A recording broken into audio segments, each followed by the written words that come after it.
Got it. You don't need notes, but I guess I need notes. It's okay. But that's okay, because we're back here this week at the Chamber, giving you the top 4 things you need to know going into this week. It's Monday afternoon, so, part of the week's already gone, but Good.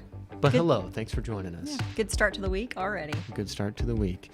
I'll go ahead and kick us off. Sure. We've got a board meeting this week. It's the third Thursday, the fourth Tuesday of the month. Okay. We've got a board meeting this week, and we're excited to give an update on some of the things happening here at the Chamber. We'll have some special guests tomorrow at the board meeting because BCLI is meeting. Yes, BCLI is going to have their True Colors meeting tomorrow. That's sort of fun to learn a little insight about your personality and how you think and how you work as a group or an individual. Mm-hmm. So they'll join for the board meeting, then do personality assessments. Then they're going to do a Shark Tank style pitch competition with some local entities to help them narrow down on their project for this year. Yeah. And then we'll get to finish off the day with an alumni reception. And so we'll be down in the atrium here at the Signature Tower with all of the alumni. There are 300 or so people that were invited. A lot of people invited, and it includes Wilson and myself. We're both alumni from the BCLI That's right. Institute, and it's great. So we hope we had a good response to our invitations. But if you are a graduate of the Leadership Institute, we would like to invite you to the reception. It's going to be tomorrow evening from 4 to 5:30. Yep, that's right. And NWA Media has sponsored this year's reception.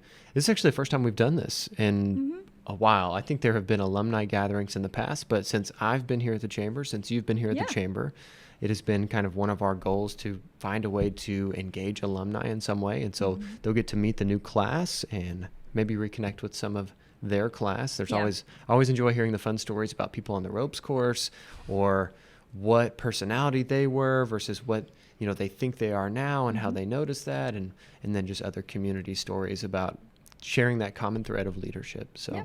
And that's Tuesday. And then Wednesday, we have a ribbon cutting for Missing Piece Boutique's new location. That's going to be Wednesday at 10:30. And we invite you to come join us for that as we celebrate that new location just off of the Harrison Square. That's right. And we have a guest today. Great. We haven't had a guest the last few weeks, or at least not one that was new and scheduled, but Delbert McCutcheon from NARMC. He's the Director of Employee Education. He is joining us today to talk a little bit about they had a recent donation from NARMC, from the hospital, to Harrison High School, partnership for the CNA program. And I was actually in the high school talking with the 2 new career coaches and with Principal Jay Parker, and he said it has been a phenomenal addition to their course. He said, we have the course, and I was hoping to get, maybe 8 students or so involved, 16. Amazing. So, it's going to good use. Yeah. And so here's Delbert McCutcheon with North Arkansas Regional Medical Center talking a little bit about workforce recruiting and some of the equipment that they donated to Harrison High School. All right, welcome back to the Taking Care of Business podcast, and I've got a guest in studio with me today, Mr. Delbert McCutcheon. He's the Director of Employee Education and Emergency Management. You're going to fix it. I saw it in your eyebrows that I was close. You're good. Delbert, welcome. Well, thank you. Yeah, we're glad to have you today. We're here. We're going to talk a little bit about some of the recent donation that the hospital just did to Harrison High School, but also I felt like I wanted to start and say congratulations to you. You were recently recognized for a nomination for Outstanding Nursing Educator. I was. I was nominated through the state as one of there was only about 30 educators nominated, so that was, I felt pretty honored to receive that nomination. So been doing this for a lot of years, so it was really nice to see that.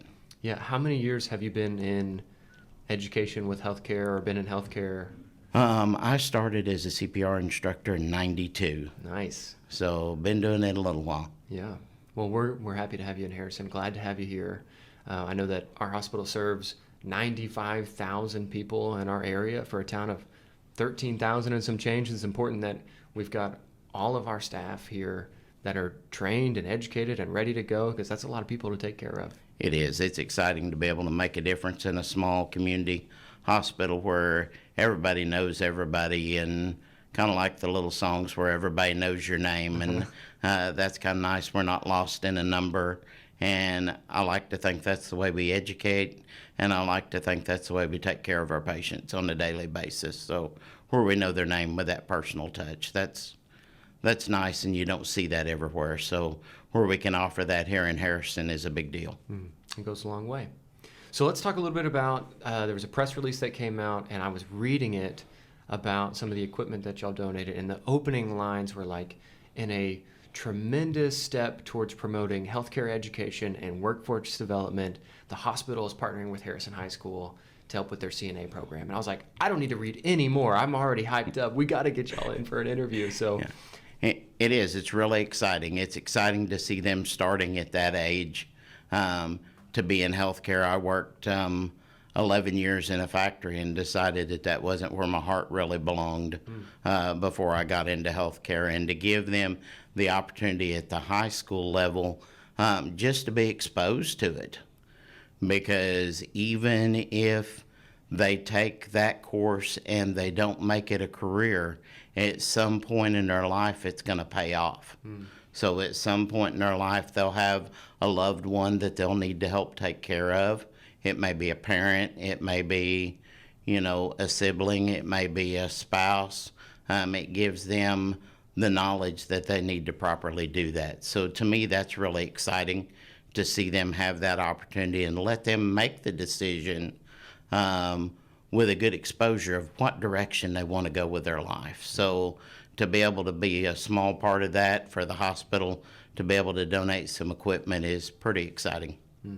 We've been talking a lot for the last 2 or 3 years in our workforce programs here through the chamber, and of course partnering with y'all from a healthcare side. There's kind of this little slogan or tagline going around, like you have to see it to be it. And so many students don't even understand what kind of opportunities are out there. And so when I was reading that, I was like, oh, this is a great way to give them real equipment that is going to, kind of be an inside look into what they might use in the actual field. It's not test dummies as much as it is real equipment. And so could you talk a little bit about the type of equipment that they're going to be using there in the high school and how that relates to their maybe potential careers? Sure. So the CNA program, which is what they're starting there at the high school, is exciting because one of the nice things is the CNA will spend probably more time than the nurse will with the majority of the patients. So they're going to get to know them well. They are the ones that are going to help them with their what we call activities of daily living, or what we call their ADLs, and that is a goal of a lot of the equipment that we provided. So by providing them with beds that are similar to what we use gives them an opportunity to learn what that equipment is like, for them to see the wheelchairs, the walkers, all of those assistive devices that someone would use in helping someone, whether it's overcoming a surgery, whether it's getting over a severe illness, whether it's even going to the end of their life, as it might be taking care of them as they make that decision, what to do with their care and the end of their life. Yeah. But being able to give them that equipment and let them have the time to work with it is pretty exciting, as opposed to just saying, here you go, let's get out here and see how you do it. Yeah. So years ago, we used to say that healthcare was a see one, do one, teach one. So we showed it to you one time, we watched you do it, and then you went on and taught somebody else. And some people called that trial by fire or whatever it may be. And to give these students the opportunity to be around that equipment, to be exposed to it, not just one time, but repeatedly, just lets them be better able to move patients safely, to help them transfer safely, and to do what we say at the hospital is the patient is our number one priority. Yeah. So that's kind of exciting. And I would imagine with repetition comes confidence too. Absolutely. And that can go a long way. I would imagine from a student perspective of you're doing an important job taking care of the patient, but not have, you've seen the equipment before, you've worked with the equipment before. That's the last thing that you have to worry about is where does this lever go, and do I move it here or? Well, it's all that muscle memory that you're talking about. So with using it enough, they'll have that muscle memory where even if it's a little bit different piece of equipment, they all work basically the same way. Right. And it gives them that comfort with that, or that less anxiety to have to worry about that, more time to focus on the patient. And the exciting part of a CNA program is in most colleges now, most nursing programs require you to have your CNA to move on. Cool. So students can come out, have this beginning step, can then determine if they would like to move on or if this is something that they see themselves doing for their career. So, and to provide them the equipment to be able to do that, for the high school to look that forward in investing in the students, I think is a win for everyone.